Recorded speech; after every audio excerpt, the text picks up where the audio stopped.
Chapter 8. Stephen's Problem. I arrived in Manhattan just after midnight from LA in the dead of winter. Manhattan looks different now in the middle of the night.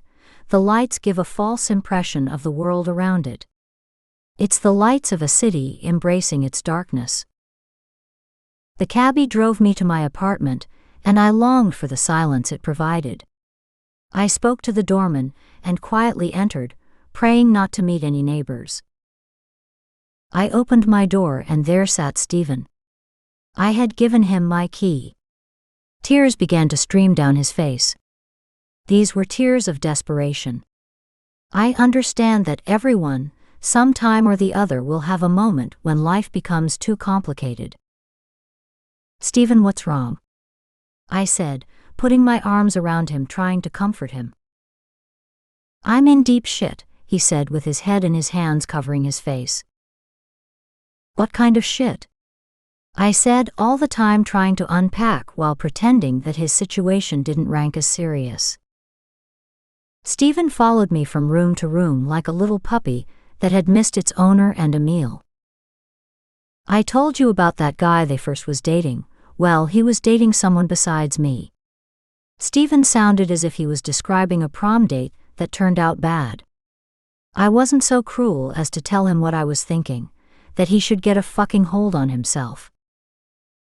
"Is that what you consider important and deep shit?" I stated impatiently. "No, I haven't finished. Stop interrupting me," he stated, tense and annoyed. "He's married and had a wife." "I know he's married, but what do you mean, had a wife? Is she alive?" "Stop interrupting," Stephen shouted. "Well, the wife is dead, and they think I committed the murder." "You didn't kill her, did you?" "How could you ask me a question like that?" "Because people do strange things when they're in love," I said, thinking about what I had done. "Wait a minute, Stephen, who are they? Identify your characters." "Sydney, shut up." "The police think I committed the murder." "Do they have any suspects beside you and her husband?" "No, I'm the main person of interest." "What about the man he's seeing?" "I don't want to talk about it." "What do you mean, you don't want to talk about it?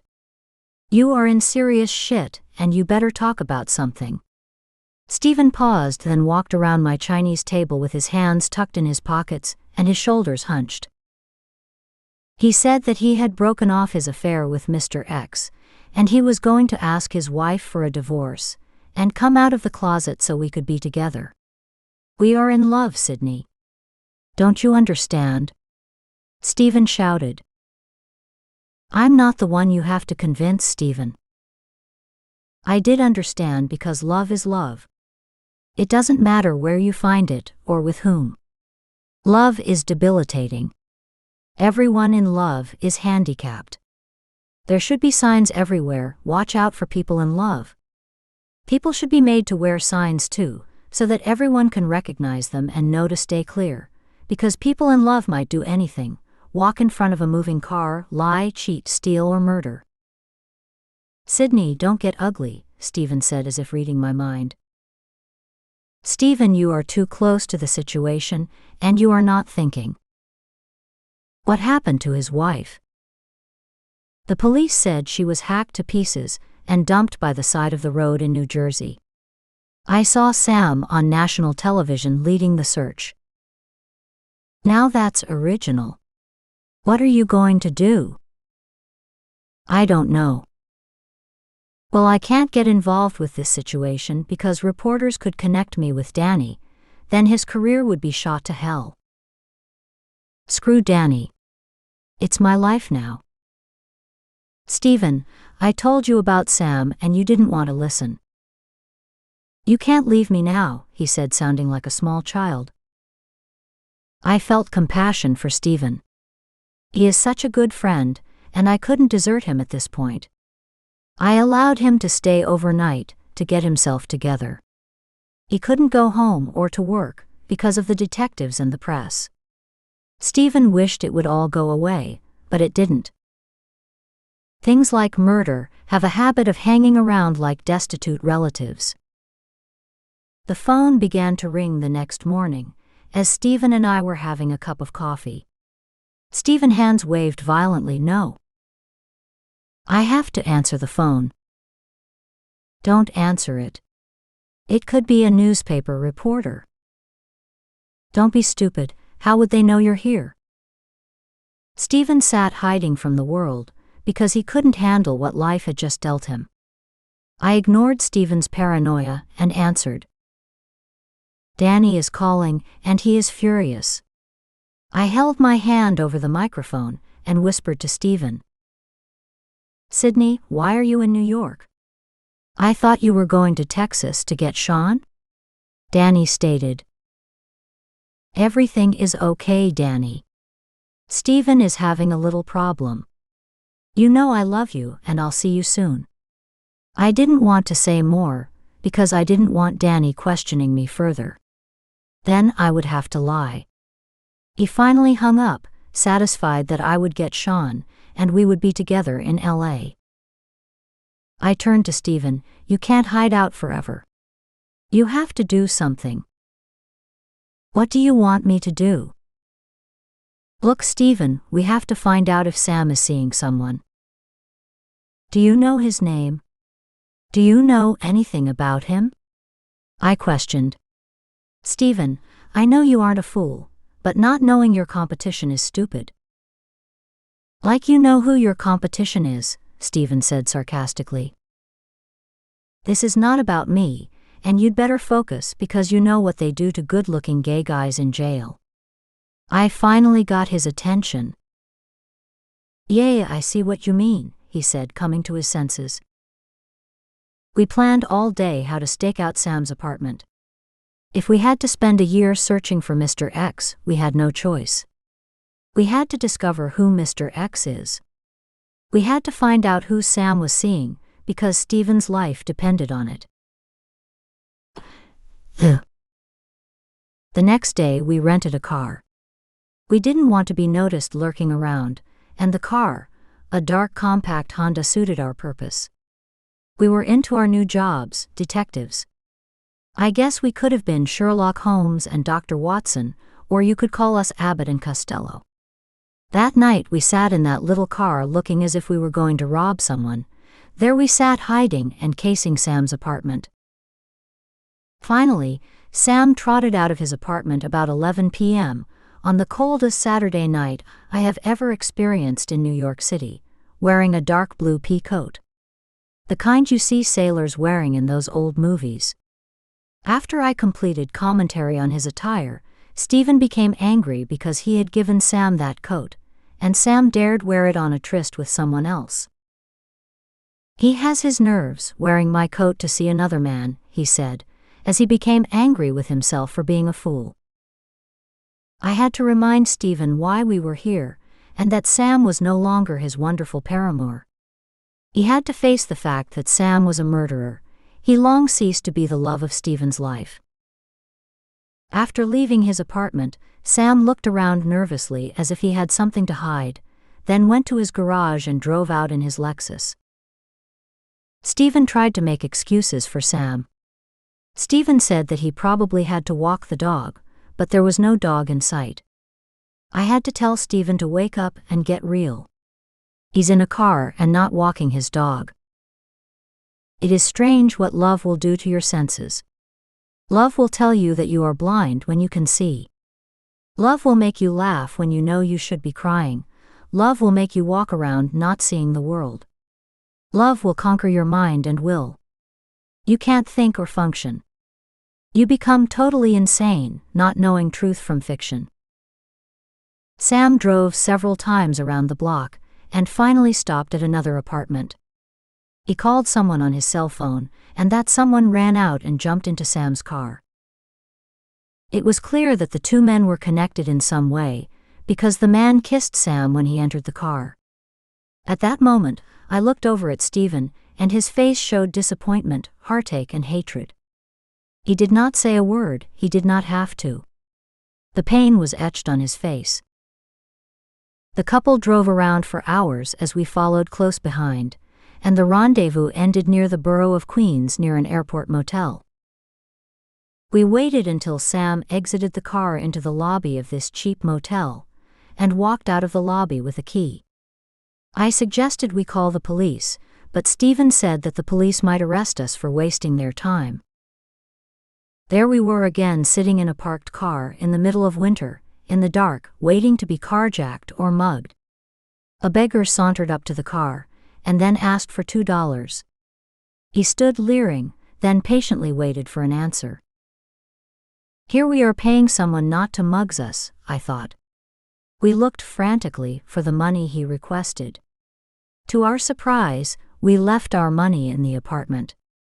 Stephen finally managed to find 2 quarters. The homeless man said, "I guess if that's all you have." Then he left without a thank you. I explained to Stephen that I didn't come to New York to be killed in a parked car in front of a cheesy motel in the dead of winter. I could have very well stayed in Texas and died in the warmth of the sun in comfortable surroundings. I could have been anywhere in the world, and here I am in Queens, in front of a sleazy motel. What a night! Stephen sat in the cold car crying and moaning like hell was breaking loose. He didn't believe that Sam was cheating on him with another man, and one that had more money than he. You could tell by the apartment Mr. X crept out of that he was from old money, not the type of money I inherited from Mike, or the money Stephen was stealing from rich women in his salon on the beauty treatments he swore they needed. Stephen didn't see Sam's wife as a threat, but another man just did not sit right with him.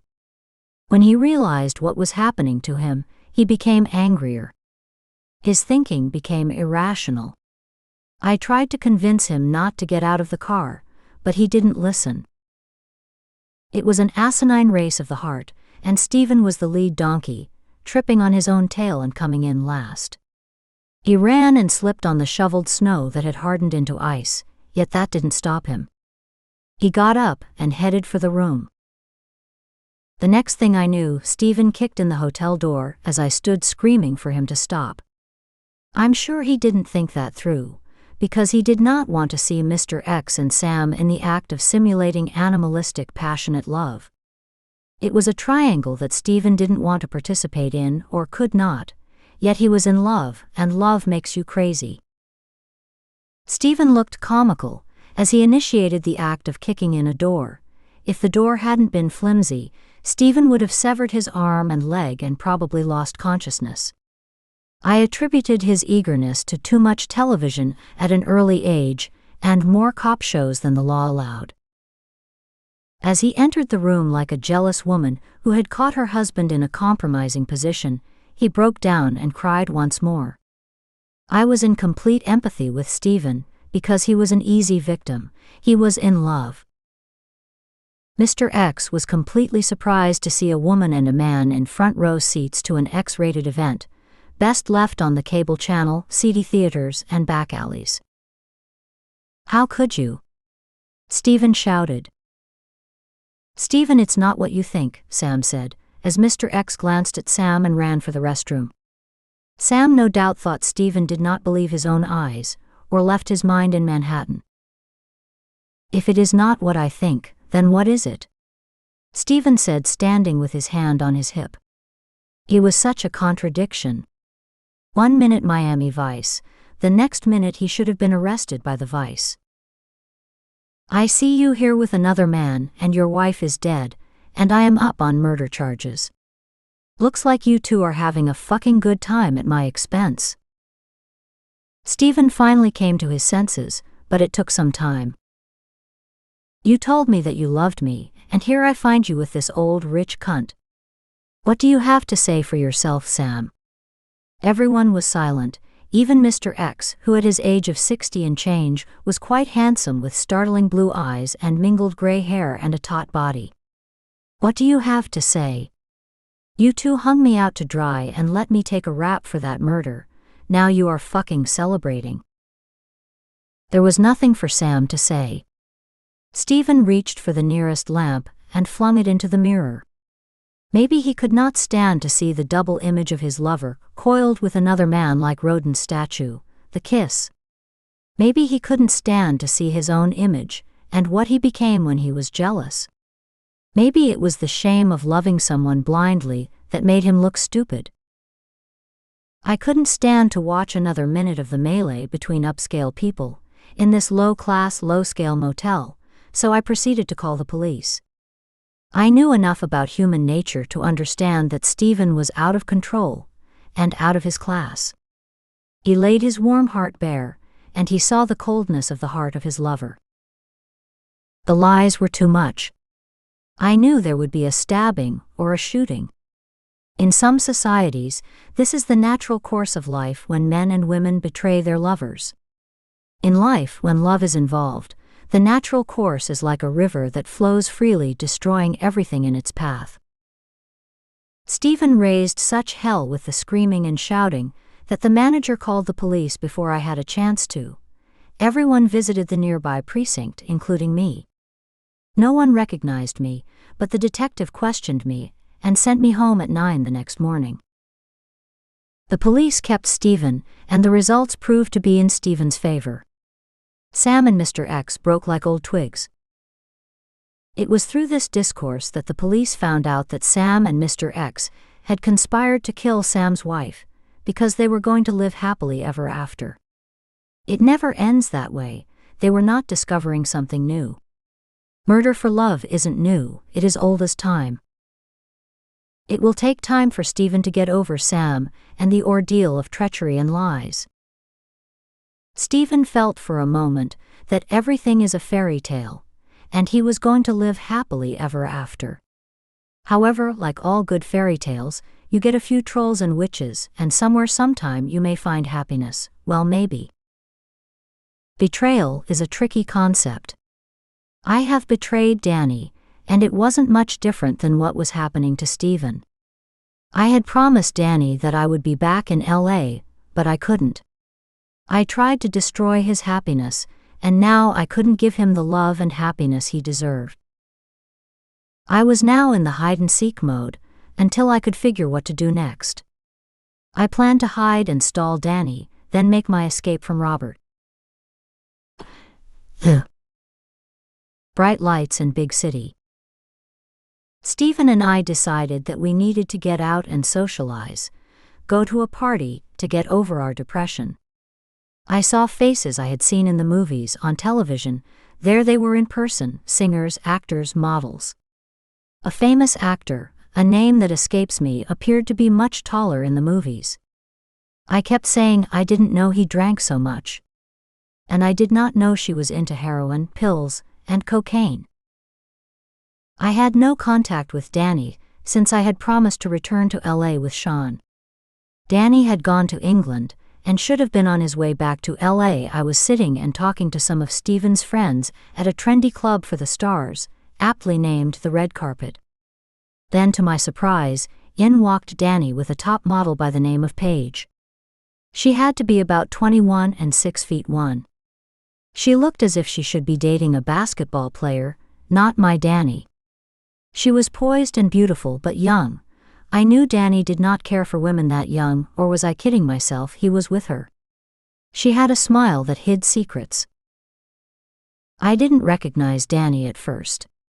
He staggered into the room clutching and spilling a drink.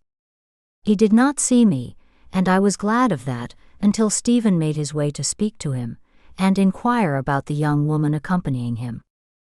That was Stephen's way of getting dirt, so he would have something to gossip about in his salon. Plus, he needed something to ride me about. Stephen just couldn't get over his relationship with Sam and all the dirty business that ensued.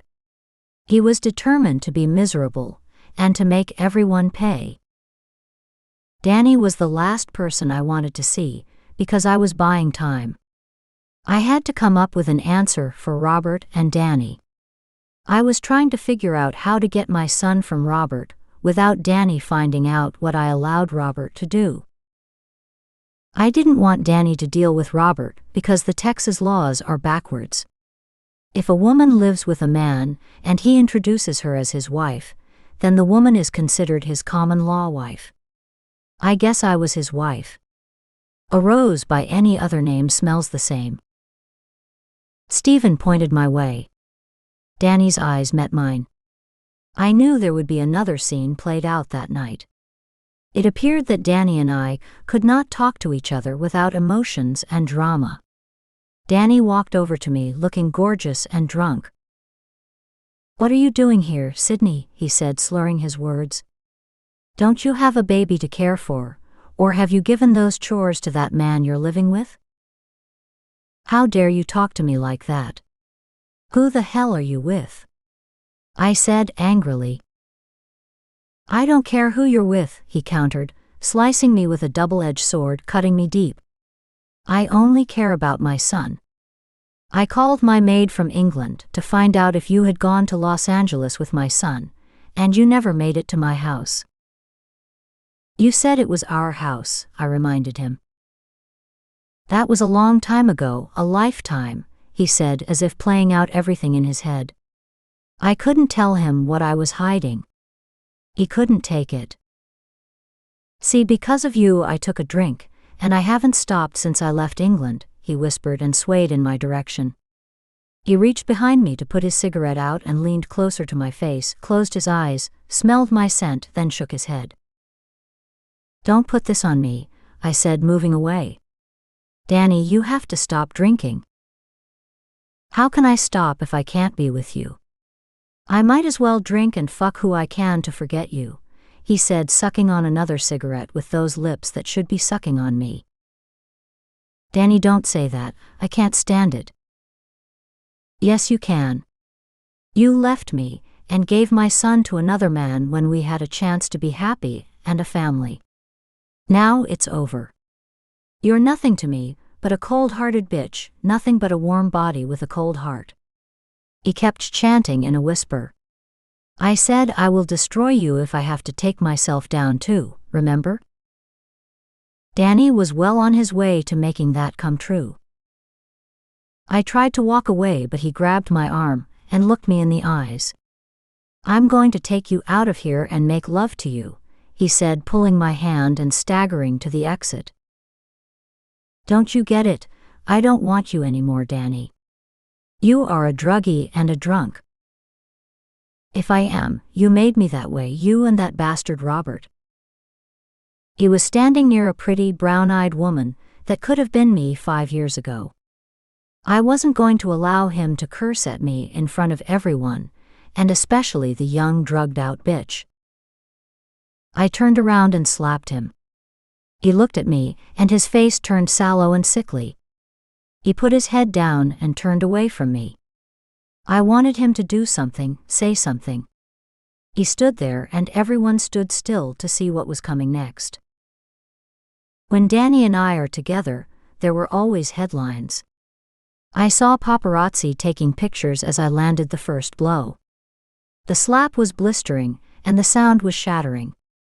I knew Danny, or at least I thought I knew him. He would never touch me, but he was drinking, and I suspected drugs. I had never seen him in a state like the one I was witnessing. When was this going to end with Danny and me? Every time I got a chance to end the craziness, another state of lunacy takes hold of my life. Things keep going on and on with never an ending. Danny turned and walked away into a private VIP room with his 20-something model. Stephen brought me a needed drink. I composed myself, then wandered into the room to see what was happening. The room is filled with young men and women, older men, and a few 30-something women. They were the beautiful people with money, habits, and time. Everyone sat around tables that extended from one end of the sofa to another. Smoke filled the air and music suffocated the room. The minute I entered, a young, attractive man introduced himself. "Yo. I got what you need, my name is Anthony." Sydney paused, looking alarmed. "And just what do I need?" "You could need any number of things. Say the word and you've got it." "My name is Anthony, just Anthony." "What do you do here, Anthony?" I asked. I own the joint. Really, tell me, do you know those two? I pointed to Danny and the young woman. Yeah, sure, that is Danny, the big star, and Paige, she's a model, he explained with a wicked turned-down smile. She's my woman, he said proudly in a drunken state of euphoria. Really? I thought she was Danny's woman. That's what he thinks. Paige is mine. Does anyone know that she's your woman besides you? I said, humoring him. Everyone knows except Danny. Anger wore my face like a Venetian mask. I wanted to protect Danny even if he was with someone else, because I felt that it was my fault that he became involved with the likes of Paige. I couldn't tell him, he wouldn't believe me. He had to find out the dirty secret that was not a secret to anyone but him. I saw and heard enough, and I was ready to leave, but before I left, I was going to have a talk with Paige. I tapped her on the shoulder. Excuse me, but my name. I know who you are. I recognize you from the pictures in Danny's house and Philip Cross's party. You're Sydney. I guess you know me too, Paige stated, not giving a damn as she lit a cigarette and blew the smoke in my face. I just want you to know that I'm on to you and that boyfriend of yours. Go ahead, tell Danny. He won't believe you. She was right. I couldn't tell him. I can tell you one thing, you are fucking with my man and my life, I said, surprised at my transformation. I never stooped so low. I guess you never know what's inside until you feel threatened. Another lesson learned. Well, I can tell you one thing, you fucked that up yourself when you left Danny, Paige stated with a grin. I didn't know how she found out all that information on me. I know Danny wouldn't tell her certain things, so it had to be Max. I left the restroom with all the young women puking and snorting drugs. I left before I made the wrong statements. Besides, I didn't have Danny anymore, so I'm fighting for someone that just doesn't belong to me. I found Steven in a crowd of men. I let him know I was leaving and going back to Texas on the midnight flight out of Kennedy Airport. I kept asking myself how Danny could get involved in something as serious as cocaine. He was drinking and doing drugs, and I would never get the chance to have my family together. Sean would never be able to grow up with his father.